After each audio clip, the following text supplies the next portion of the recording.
Primeiro ponto que a gente tem que diferenciar aqui na ação de cumprimento. Primeira observação, vou botar aqui observações.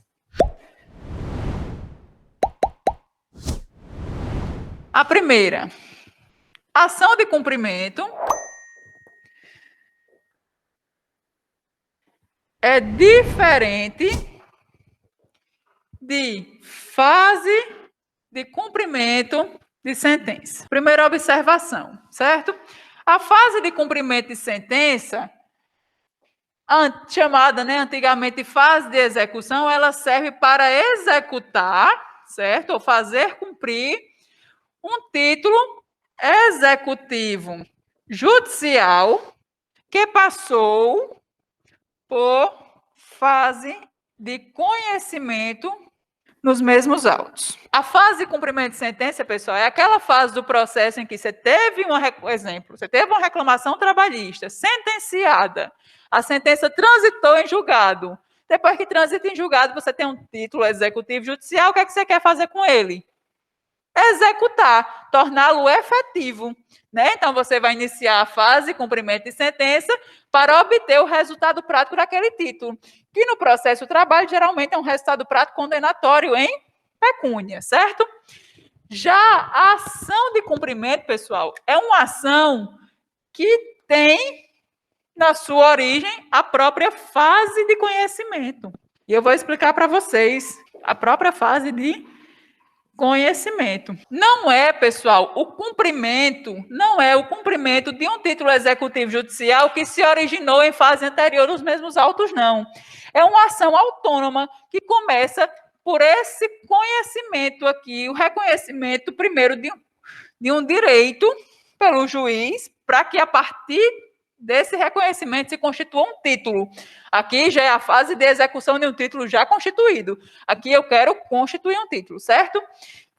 Essa ação de cumprimento é um cumprimento de quê, Kills? É um cumprimento de, o objeto dela é fazer cumprir acordo coletivo de trabalho, ou cláusula de acordo coletivo de trabalho, cláusula de convenção coletiva de trabalho, ou cláusula de sentença normativa.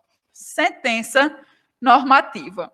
Eu peço bem atenção, porque essa parte aqui é bem fora da realidade assim, da gente, e por isso eu gosto de fazer essa introdução aqui antes de ir para o slide. Primeiro ponto. Primeiro não, né? Já está lá na frente. O que é acordo coletivo de trabalho? Quem lembra da aula passada? O que é acordo coletivo de trabalho? Quase lá, quase, meio certo. É o acordo, é o ato jurídico celebrado entre as empresas, isso, e o sindicato profissional. O que é a convenção coletiva de trabalho? O ato normativo celebrado entre os sindicatos profissional e o sindicato patronal. E a sentença normativa, alguém sabe o que é? Não. Pronto. Sentença normativa, pessoal, eu vou puxar para cá, tá? O pessoal de casa vê. Comunicar, vocês veem aqui, né? Vem, tá aqui.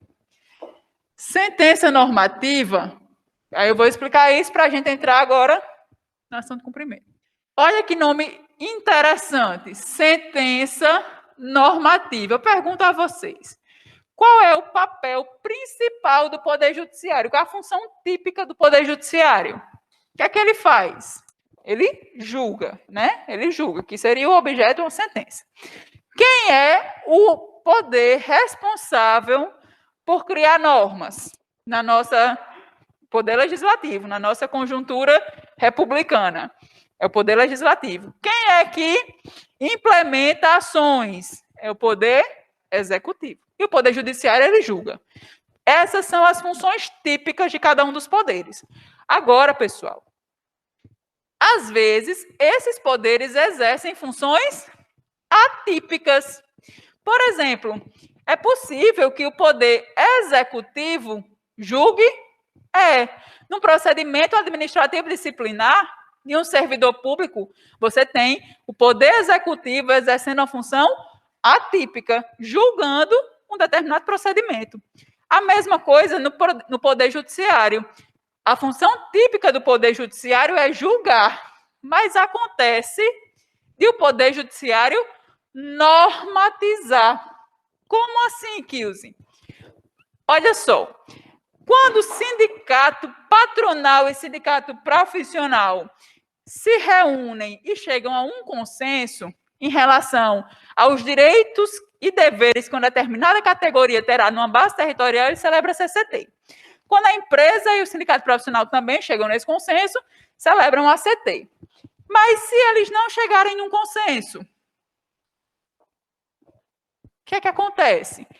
Se eles não chegarem no consenso quanto às cláusulas, mas querem celebrar uma CCT, um ACT, mas não há consenso quanto às cláusulas entre si, o que é que eles fazem? Eles instauram um dissídio coletivo. Dissídio coletivo. Certo? O dissídio coletivo, pessoal, é uma ação que é proposta com competência originária dos TRTs ou do TST, dependendo da extensão territorial do sindicato. Se for sindicato, é regional, é TRT, mas se for federação ou confederação, é uma extensão nacional ou regional, vai para o TST. Então, repetindo, quando você tem sindicatos ou sindicato-empresa que não conseguem chegar a um consenso quanto às cláusulas que serão fixadas em ACT ou CCT, mas ainda assim querem celebrar um ato normativo, eles estão de comum acordo quanto à vontade de celebrar, mas não estão de comum acordo quanto aos termos, se instaura, se ajuiza um dissídio coletivo. Certo? Esse dissídio coletivo é ajuizado no TRT ou no TST, e o objetivo dele é que o Poder Judiciário normatize para aquela categoria o que as partes sozinhas não conseguiram fazer. O produto de um dissídio coletivo é uma sentença normativa, na qual o Poder Judiciário vai dizer: olha, vocês não chegaram a um consenso quanto às cláusulas, então eu vou fixar as cláusulas para essa categoria. E essa sentença normativa, ela é substitutiva do acordo da convenção que não se conseguiu celebrar. Até aqui, tranquilo? Estão compreendendo? Beleza. O dissídio coletivo, pessoal, ele pode ter duas naturezas, duas classificações. Ele pode ser um dissídio coletivo de natureza econômica, ou ele pode ser um dissídio coletivo de natureza jurídica, certo? Qual é a diferença, Kilze? É que o dissídio coletivo de natureza econômica, você não tem previamente um ACT ou CCT, aquele caso que eu estava explicando há pouco, né? O exemplo que eu dei há pouco. As partes não conseguiram negociar nada, elas apenas queriam negociar, certo? Mas não conseguiram chegar ao TU.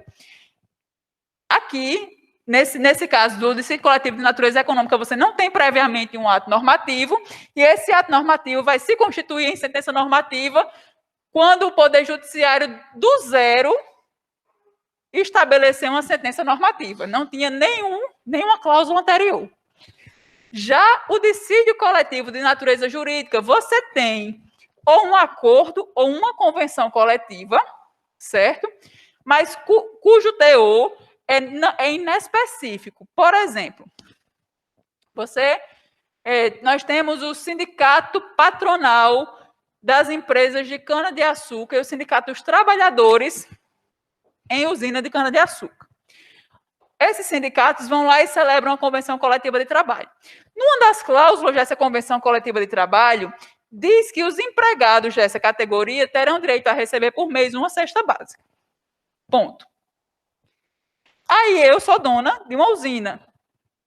E então, se eu sou dona da usina, na base territorial do Rio Grande do Norte, os meus empregados têm direito a receber uma cesta básica.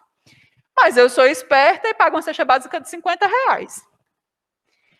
Mariana é dona de outra usina, mas Mariana é uma pessoa mais humana, é uma pessoa, né, que tem um coração bom, paga uma cesta básica de R$200. Nós temos, nesse exemplo, a mesma categoria profissional, empregados que exercem a mesma função, na mesma base territorial, submetidos a um mesmo diploma normativo, com discrepância de recebimentos. Aí o empregado desse vai e sabe, toma conhecimento que um colega de outra empresa está recebendo uma cesta básica de 150, enquanto ele está recebendo de 200, enquanto ele estava recebendo de 50. Ele pode ir ao sindicato e dizer, rapaz, essa convenção aí, nada é a mesma coisa. E o sindicato ajuizar um dissídio coletivo de natureza jurídica para que o Poder Judiciário pegue essa norma lacunosa, que já existe, mas ela é inespecífica, e delimite especificamente qual vai ser a obrigação. E diga assim, então, nesse caso, na convenção coletiva dessa categoria, o valor da cesta básica vai ser o valor mínimo de R$150.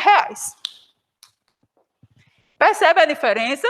Que no dissídio coletivo de natureza econômica eu tenho uma inexistência prévia de normas, mas eu tenho um sindicato patronal e profissional, ou uma empresa e o sindicato profissional, que tentaram chegar a um consenso e não conseguiram.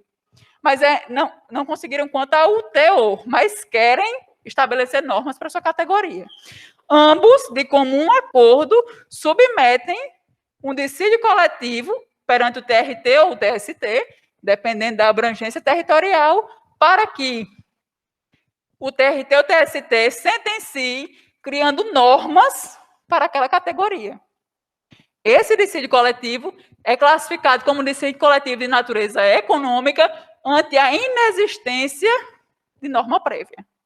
Já o de natureza jurídica, você até pode ter uma norma prévia, mas o teor dela é inespecífico. Eu quero que o TRT ou o TST delimite a aplicação. Tranquilo? O que é que você precisa saber? Sobretudo para questões. Nos dissídios coletivos de natureza econômica, nos termos do artigo 114, parágrafo 2º da Constituição, é requisito obrigatório para a instauração a existência de comum acordo, certo? De comum acordo. Repetindo, para os dissídios coletivos de natureza econômica, nos termos do artigo 114, parágrafo 2º da Constituição, para que o dissídio seja instaurado, é preciso que as partes que não conseguiram chegar a um consenso antes estejam de comum acordo quanto ao ajuizamento do dissídio, para que o Poder Judiciário sentencie em execução atípica de suas funções, criando normas para aquela categoria, certo? Já no dissídio coletivo de natureza jurídica, que é apenas aquele para delimitar cláusulas inespecíficas, não é necessário, então aqui, não é necessário o comum acordo. Não é necessário o comum acordo. Por quê? Porque se eu tenho circunstância, como o exemplo que eu dei dos trabalhadores da cana-de-açúcar do Rio Grande do Norte, se eu tenho circunstâncias de discriminação em razão da aplicação da norma, o Poder Judiciário não precisa ter o comum acordo das partes, porque ele nunca vai ter o comum acordo da empresa que está pagando menos. O Poder Judiciário atua em sentença normativa, em dissídio coletivo, gerando uma sentença normativa para equacionar, para criar uma circunstância de equilíbrio de relações.